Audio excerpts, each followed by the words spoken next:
la générosité, des talents et du cœur. C'est la sauce du jour sur studioqualita.com.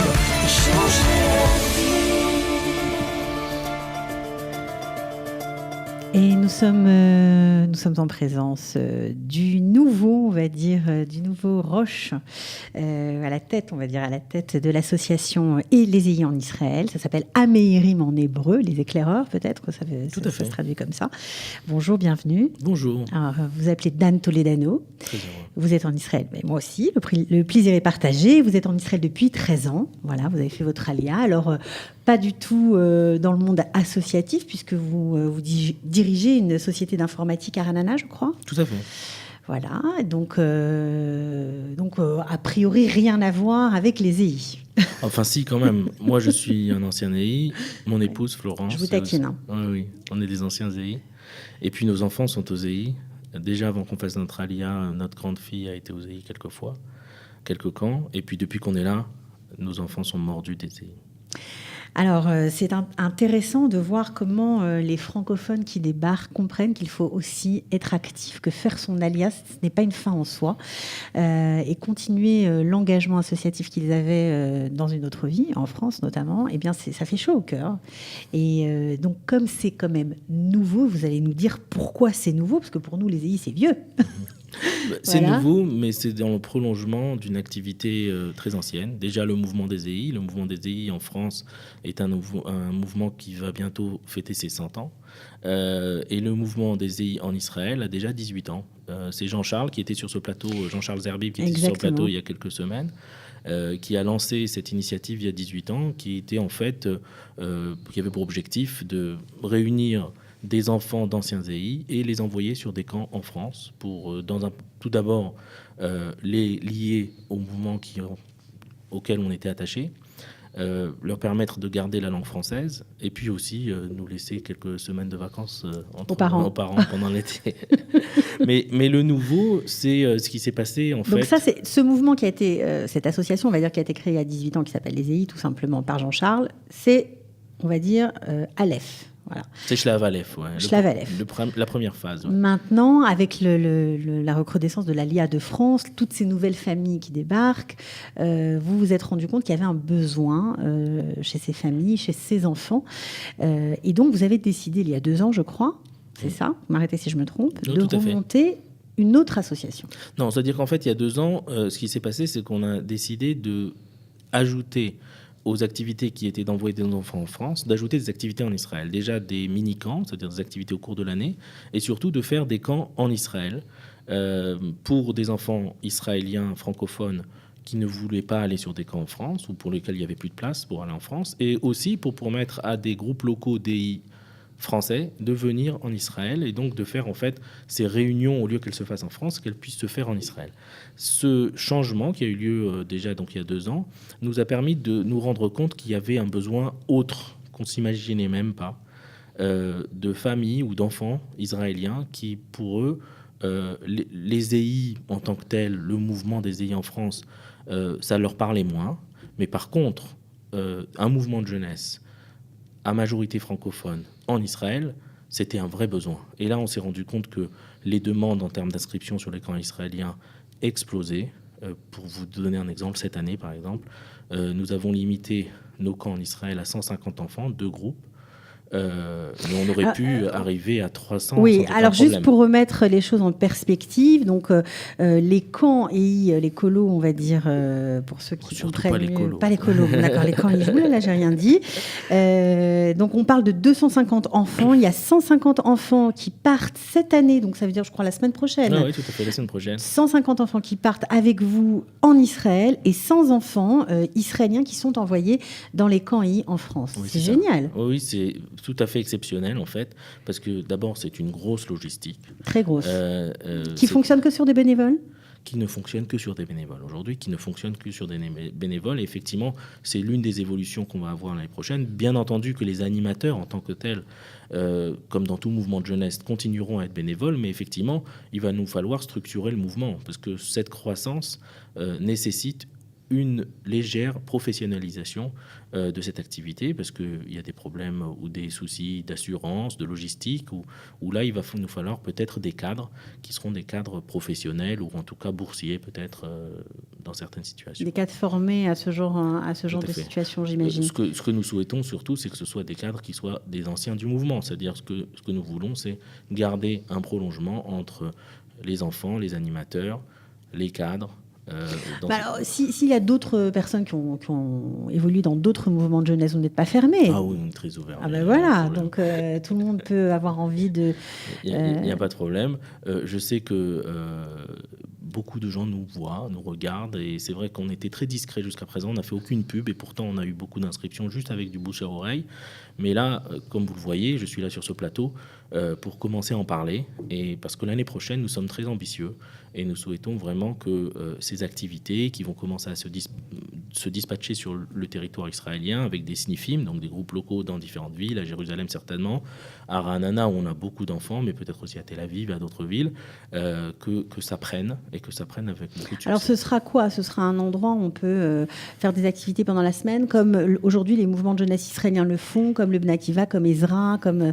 il y en a plein, il y a aussi les scouts d'ailleurs en hébreu. Ouais, les Tzofim, ouais. Tout à fait. En fait, c'est ce dont on s'est rendu compte au cours de ces 2 dernières années, c'est que les jeunes, les enfants qui arrivent dans les dernières vagues d'Aliyah ont des difficultés à rentrer dans le mouvement de jeunesse israélien. Effectivement, peut-être que le meilleur moyen de s'intégrer aurait été de rentrer au Bnei Akiva en Israël ou rentrer Mais c'est ça ne va pas être un frein à l'Aliyah de faire avec vous des activités en français, entre français, c'est pas encore retardé. Un frein à l'Aliyah, peut-être un frein à l'intégration, pardon. C'est ce que vous vouliez dire.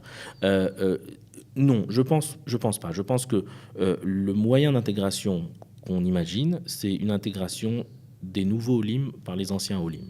Je pense que plonger un jeune Français qui vient d'arriver dans des activités des Tzofim en hébreu dès la première année, ou du Bnei Akiva ou de Ezra en hébreu dès la première année, c'est culturellement difficile, au niveau linguistique c'est difficile, et on se rend compte que des enfants ont des réactions de rejet. Ils ne veulent pas y aller. Et ce qu'on espère avec ce mouvement, c'est que le fait qu'ils se retrouvent entre anciens Olim et nouveaux Olim, que la langue qui soit parlée soit en fait un mélange entre l'hébreu et le français, permette de manière graduelle à ces jeunes Olim de s'intégrer. Alors, quels sont les projets de votre belle association ? D'ailleurs, ça va s'appeler le groupe local Ron Arad, si je ne m'abuse. Ron Arad, c'est un nom qu'on a déjà depuis pratiquement 15 ans, je pense. Vous le gardez ? On le garde. Ce qu'on a rajouté, c'est le nom de l'association, Ameirim. Groupe local Ron Arad, c'est un nom c'est nos jeunes qui l'ont adopté. Et ça devient maintenant une marque, c'est-à-dire que quand nos jeunes sont en France, surtout, les cris Israël Ron Arad retentissent dans les gares de train et dans les aéroports. Mais alors ça veut dire que dans toutes les villes d'Israël, ils vont avoir le même nom de groupe local ? Pour l'instant, on ne sait pas. Je suis là pour ça, pour les soulever. Je suis désolée. On laissera les jeunes en décider. Pour l'instant, on ne sait pas. Bon, on va dire EI Ameirim, ça sera plus simple. Puis après, le nom des groupes locaux, on verra.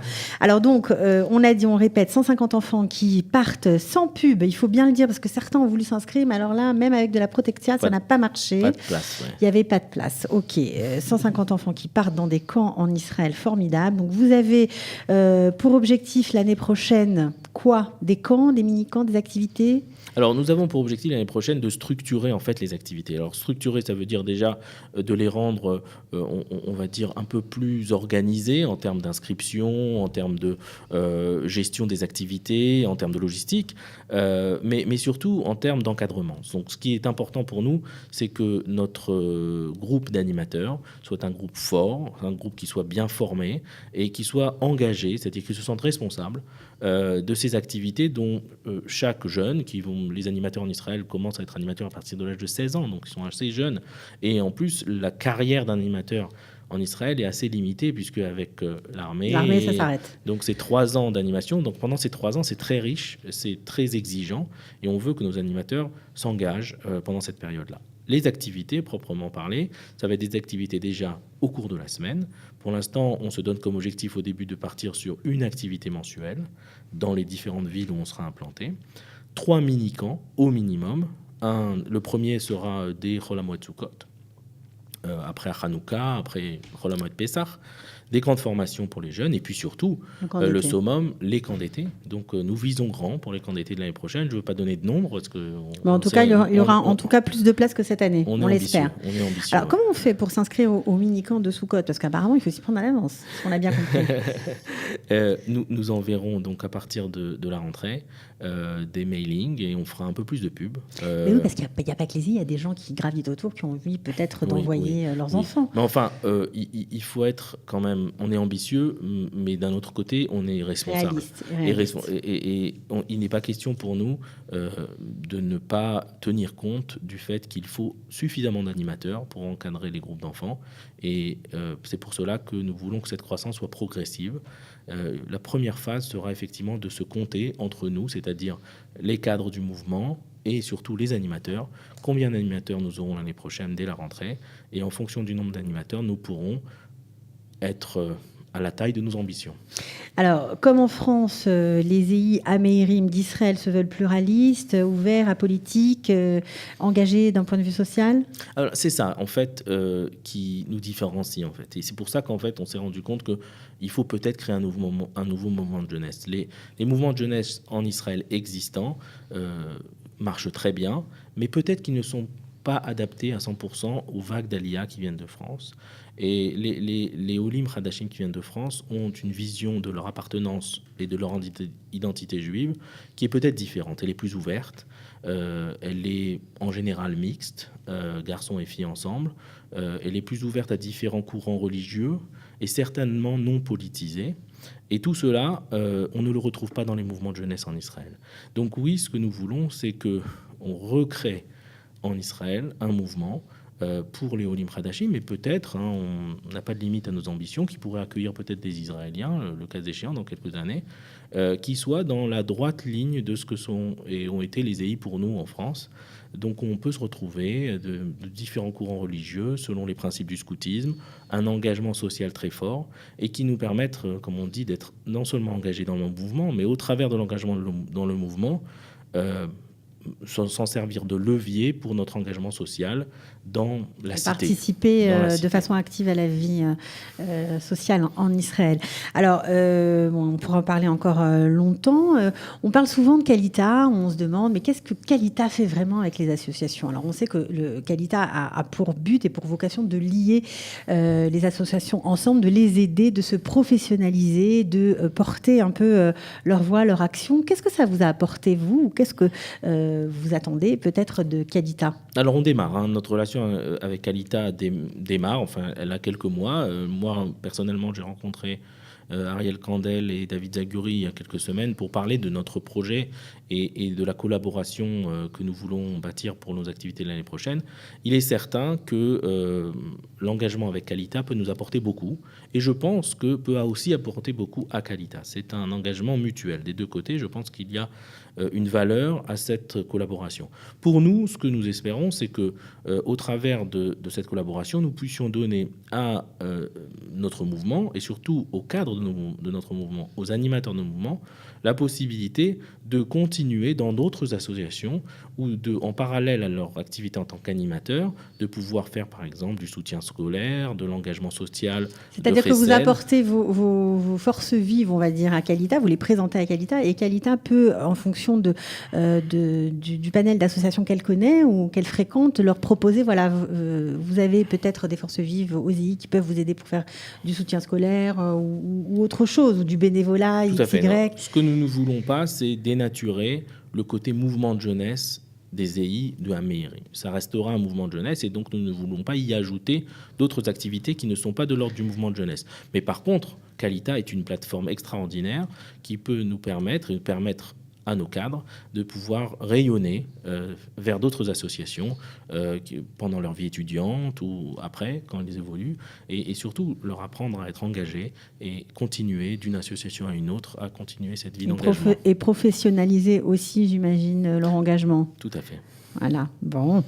Bien écoutez, Dan Toledano, c'était très intéressant. Voilà, on vous souhaite bonne chance. Je vais donner quand même la page Facebook si ça vous intéresse. GL Ron Arad. Voilà, comme ça vous pourrez peut-être devancer la pub si vous voulez inscrire vos enfants, parce qu'apparemment c'est la lutte pour avoir des places.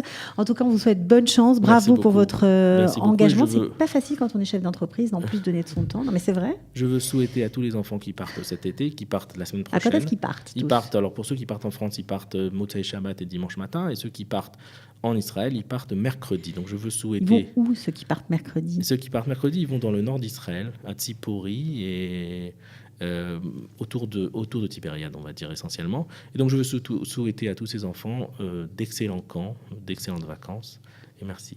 Mais de rien, merci d'être venu. Bonne chance à vous et bravo pour votre engagement civique, on va dire. Merci beaucoup. De rien. À bientôt. C'était Dan Toledano pour les EI en Israël à Me'irim.